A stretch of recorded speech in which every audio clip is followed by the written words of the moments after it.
I want to read kind of a reflective reading as we start on this Father's Day. It goes like this. Do you want to talk? He asked when he sat next to me. I think he already knew the answer to the question and wasn't surprised when I chose to say nothing at all. For hours we sat together staring at the ocean as our thoughts shifted with the breeze. Every once in a while he would look over at me and smile in a way that let me know everything would be all right. Every once in a while I would look over at him and see nothing but sincerity. If you ask me now why I was sad and alone that day, I couldn't tell you. All I can remember is my father's hand on my shoulder, his gentle smile, and a calm reassurance that turned away my fears. No matter what happened, I knew he would be there for me just as he was then. 2 hours of his time gave me wisdom beyond my years, and the memory of his compassion and everything he did for me is one of the few that will never fade. Compassion. Compassion is one of those things in our society and our culture that's looked at in a lot of different ways. Some say that only women have compassion because they're a little bit more emotional in things. Or some say that compassion is for those who are overly emotional about things. Others would say that, well, if you show compassion, it's a sign of weakness and you don't really know what it is that you believe and what you want. Some say that it's something they don't have and they're never going to have. Compassion, it's one of those subjective things that you can't necessarily quantify and you can't always pinpoint it, but when it happens, you know it. The story I read there of the father and a daughter illustrates one aspect of compassion. The daughter saw compassion in her father just by simply being there. At a time, nothing needed to be said, nothing needed to be done. He just simply needed to be there. And today we are continuing our series that we began the 1st of June on making an impact, or make an impact. We started that first Sunday and we talked about going the second mile. Used that verse Jesus in the Sermon on the Mount. It says, if someone asks you to go 1 mile, go with him 2. And we talked about how if we really want to impact someone's life, or if we want to make them step back and say, wow, what is that person all about? It means going that extra mile. It goes beyond what is expected of us. Last week, Byron spoke about righteousness needed.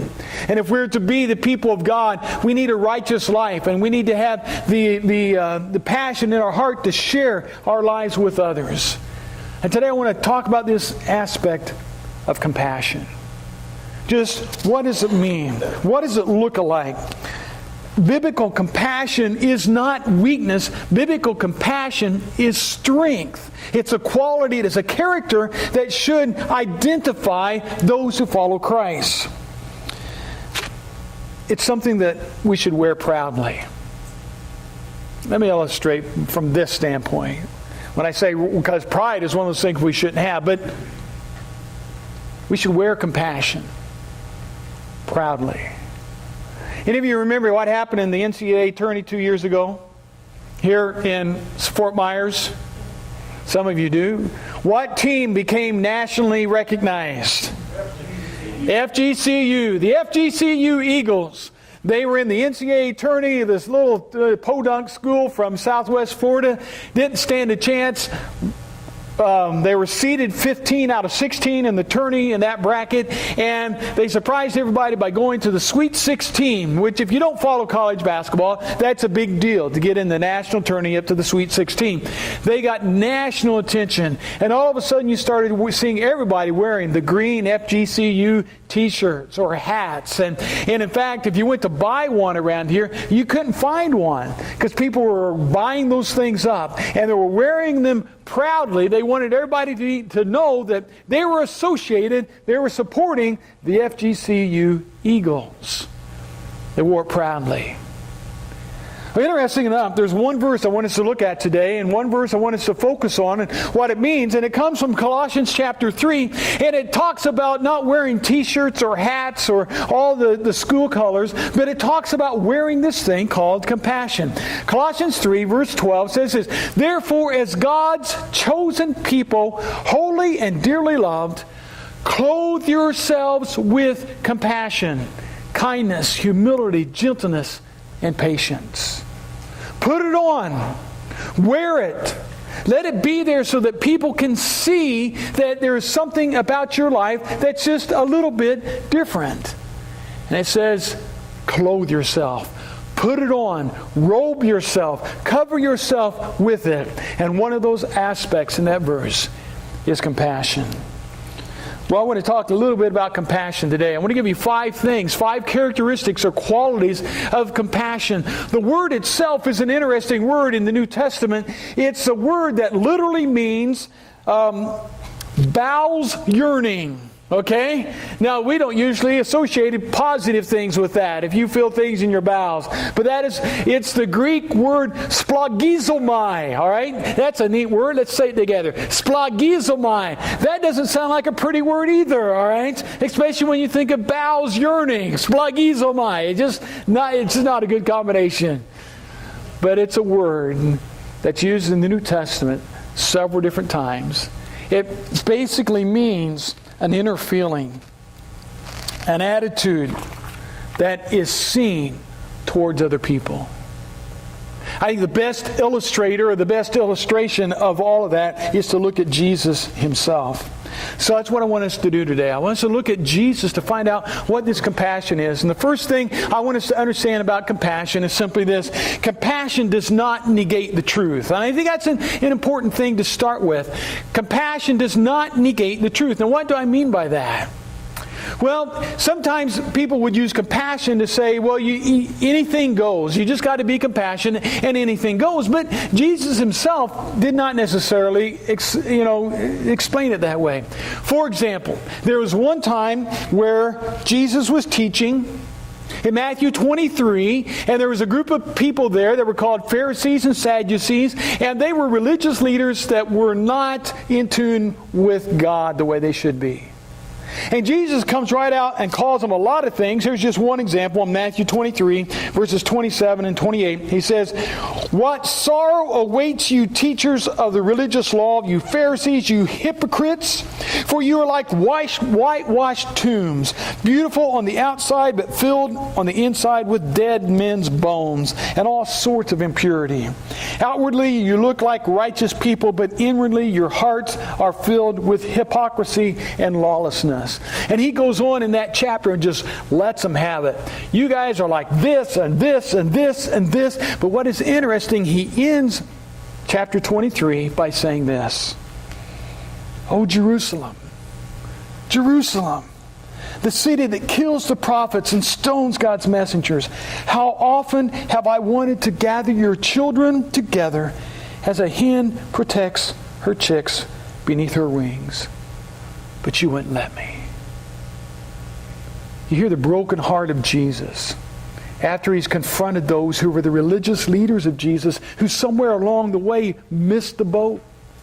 Somewhere along the way they were more concerned about doing the right things than getting to know God. Jesus' compassion came out even though he told it the way it was.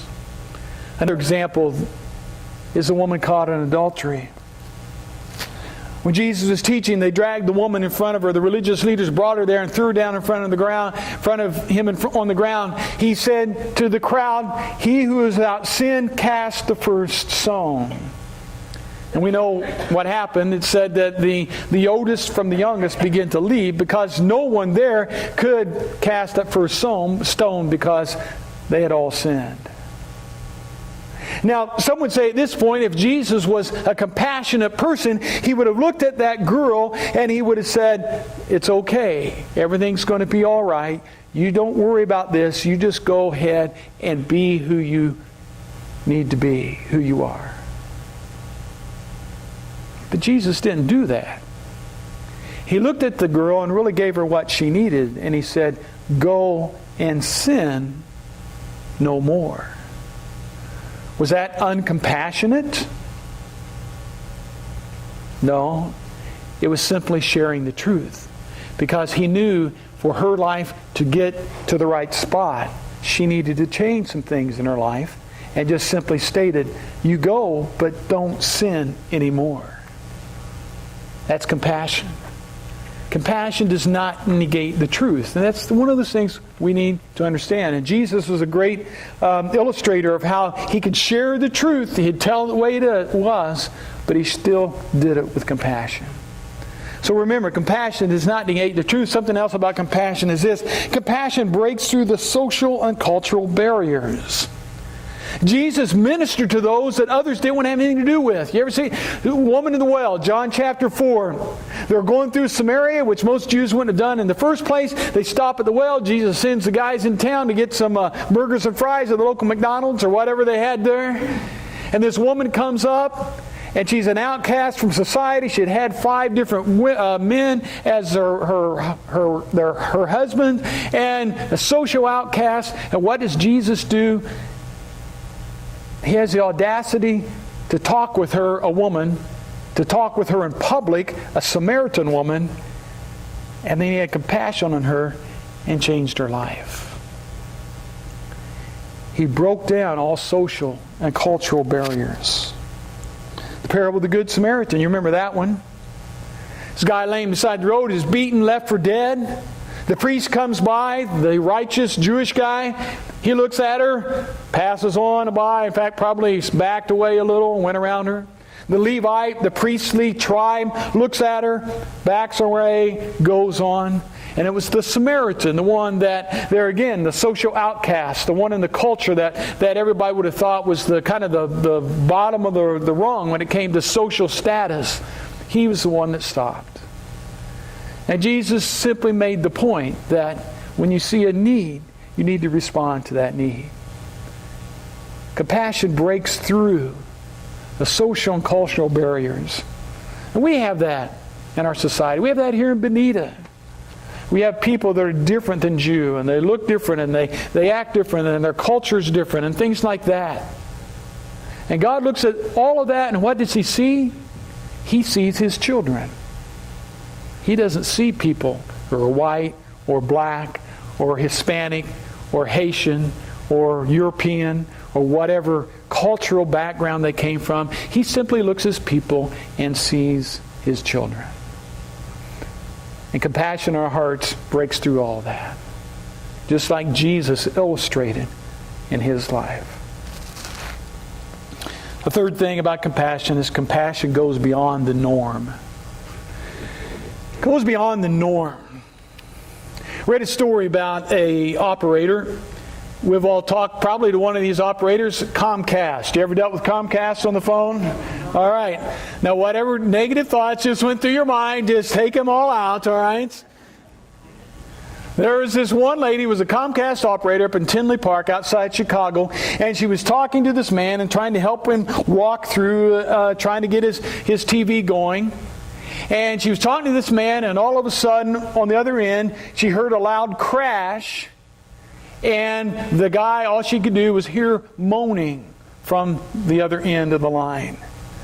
And instead of saying, well, I guess that conversation's over, she stayed on. She knew something was wrong, and she decided to contact her supervisor. Her supervisor said, hey, we better call 911. And since she knew the address of this man, because she was dealing with him, she called 911 there in the local area and told the 911 people about it. They got to the house. She stayed on the line talking to the guy, even though he couldn't respond, and stayed there until 911 arrived. She found out later that what had happened as he was reaching behind a bookcase, the bookcase fell on top of him and crushed him. And had it not been for her calling 911, who knows what would have happened. The guy found out about who it was, called this operator a couple of different times from the hospital, and then Comcast awarded her with a Medal of Valor for her service, that she went beyond the norm.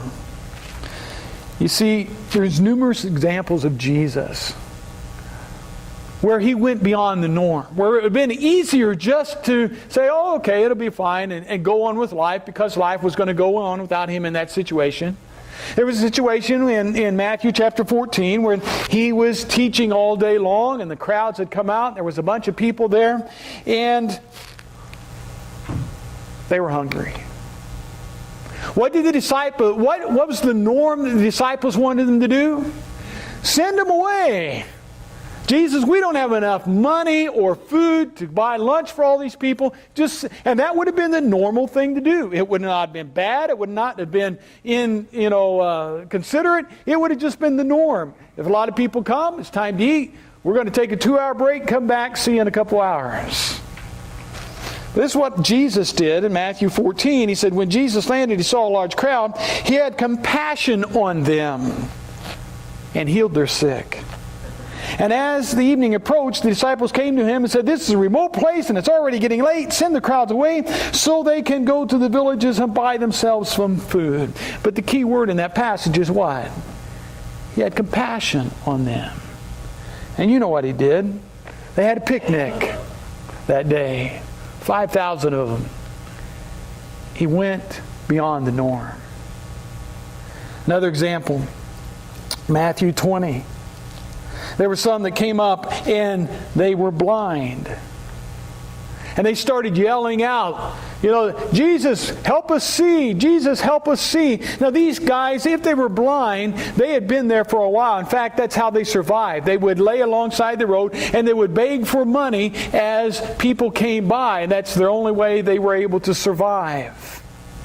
And the normal thing to do would have been just to go along your way, not even look at them, not even, acknowledge that they were there, because it's easier to deal with it that way. Let me show you the next picture here. This is a picture from Haiti. This little girl, we went out to this village. If you looked up the middle of nowhere in the dictionary, this village's name would have to be there, right? It was in a desert region in the northwest part of Haiti. And there was an orphanage there of boys that the mission supported and took care of. And we went out there to that orphanage that day, and we took the boys down to the shoreline there, the beach, and let them play in the water. Well, since my leg was bummed, I was way behind the pack, all right? Because it's kind of a rocky path going down there. And there were these little girls at this, and this girl was probably, I'm going to say 50 yards away from me, so I had a good zoom on the camera and zoomed in, and they were yelling, Blanc, Blanc, Blanc, which means white, okay? And they weren't used to seeing white people out in their village. Blanc, Blanc, Blanc. And then they'd say, un dollar, which means give me $1. And that wasn't the only time it happened. You'd walk through the city streets, everywhere you'd go, you'd have someone. And I found it was easier to do than the norm. You don't make eye contact with them. If you look into that little girl's eyes, you see emptiness and very little hope. And you would see that everywhere. Almost a desperation. Now the mission told us there, don't give them money. It goes against what we're trying to do to get the people to establish themselves. It'll create a mob scene, blah, blah, blah, on down the line. So we did that, but that was not easy to do. The norm was to go on, and that's what we did. Jesus, though, went beyond the norm. He stopped and helped the blind beggars. In Matthew 20, it describes it like this. As Jesus and his disciples were leaving Jericho, a large crowd followed him, and 2 blind men were sitting on the roadside. And when they heard that Jesus was coming by, they shouted, Lord, Son of David, have mercy on us. And the crowd rebuked them and told them to be quiet, but they all shouted it all the louder, Lord, Son of David, have mercy on us. And Jesus stopped and called them. What do you want me to do for you, he asked. Lord, they answered, we want our sight. And Jesus had compassion on them and touched their eyes, and immediately they received their sight and followed him. Compassion goes beyond the norm. Goes beyond the norm. Fourth thing about compassion is it takes you out of your comfort zone. In Mark chapter 1, there was a man with leprosy. Leprosy is a skin disease. Basically, it's a disease of the nervous system. You lose all feeling, and many people that have leprosy, they get sores and cuts and parts of their bodies amputated because they have no pain sensors and they cannot feel when they get infected, so they just let it go. And it was thought, though, in those days to be a skin disease, and they were very much an outcast. You'd have to go across the street on the other side. You'd have to go down the street if you had leprosy, and you'd have to yell out, "Leprosy, leprosy, unclean, unclean," so that no one would come in contact with you. But in Mark 1, a man with leprosy came to Jesus and begged him on his knees, "If you are willing, you can make me clean." Filled with, guess what the word is? Compassion. Jesus reached out his hand and touched the man. No Jew in their right mind would have done that. It would be taking them out of their comfort zone. Jesus dared to have contact with a leper. And sometimes compassion takes us out of our comfort zone. I've been on several different mission trips. I've been to New York City, taken out my comfort zone, to Chicago, and then once again Haiti. Did something this last week that really was out of my comfort zone. This wasn't something that I just said, yeah, I want to go do that. Some people on the mission trip from other churches, they came to Haiti to spend their entire week working in what they call the Miriam Center. The Miriam Center is a nursery that was started for Haitian children that were outcast or were going to be left. This is a terrible story, but I'll share it with you. The leader told us one little baby, someone found her down by the river, a little boy, I can't remember if it was a little boy or a little girl, but the hands had been cut and the feet had been cut so the baby would bleed to death next to the river. And someone found the baby, they picked the baby up and brought the baby to the mission, and the mission has a nursery then that takes in children like that, or children that were severely handicapped or crippled that can't do anything for themselves. And they have, someone help me out, 20 or so, 40 or 60 children like this. Well, one day we were taken on an outing, going to take them somewhere, and the night before they had announced, if you want to help us out, come down and help us feed the kids tomorrow morning for breakfast, and we can get on our way sooner.